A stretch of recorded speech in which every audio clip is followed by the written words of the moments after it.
Hi guys, welcome back to what I it in a day 20। সকালটা শুরু হচ্ছে গণেশ চতুর্থীর দিন।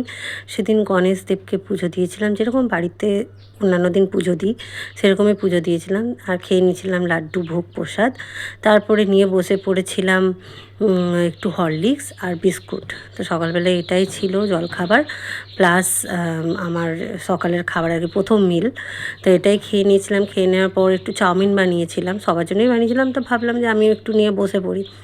তা চাউমিনটাও দেখছি যে খুব সুন্দরই হয়েছিল। বেশি কিছু সবজি আজ দিতে পারিনি, যেটুকুনি ছিল আলু পেঁয়াজ এইসব দিয়েই করেছি। তারপরে চলে গেছিলাম একেবারে দুপুরের মেনুতে।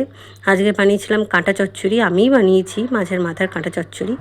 এই দেখে নাও তোমরা সবাই, রসুন পেঁয়াজ আদা লঙ্কা এইসব দিয়ে। আর ছিল ডিমের বড়া, এটাও আমি বানিয়েছি। আর ছিল চিংড়ি আলু দিয়ে তরকারি, এটাও আমি বানিয়েছি। আজকে সমস্ত রান্নাই আমি বানিয়েছি। এই যে তার শেষ পাতে মানে কাঁটা চচ্চড়ি আর ডিম ভাজা দিয়েই তো আমার মনে হয় খাওয়া হয়ে গেছিলো। একটুখানি ভাত রেখেছিলাম এই তরকারিটা টেস্ট করব বলে।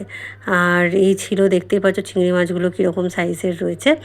আর তার সাইজের মতনই আলুটাও কেটেছিলাম। খুব সুস্বাদু রান্না হয়েছিল। নিজে রান্না করেছি বলে বলবো না, বাট খেতে সত্যি ভালো লাগছিল।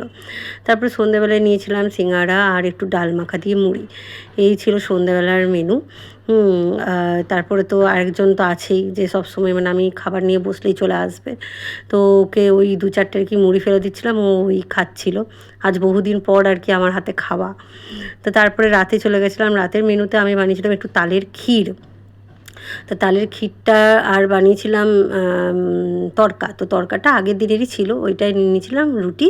আর এই তালের ক্ষীরটা তোমরা দেখতেই পাচ্ছ, এটা সম্পূর্ণ আমি বানিয়েছি। বাড়িতে সবার খুব পছন্দ হয়েছে, আমারও তালের ক্ষীর খুবই পছন্দের। আর সকালবেলার একটা বড়া রয়ে গেছিলো, তো সেটাও নিয়ে নিয়েছিলাম। দেখা হচ্ছে আবার নেক্সট কোনো মিনি ব্লগে। টাটা।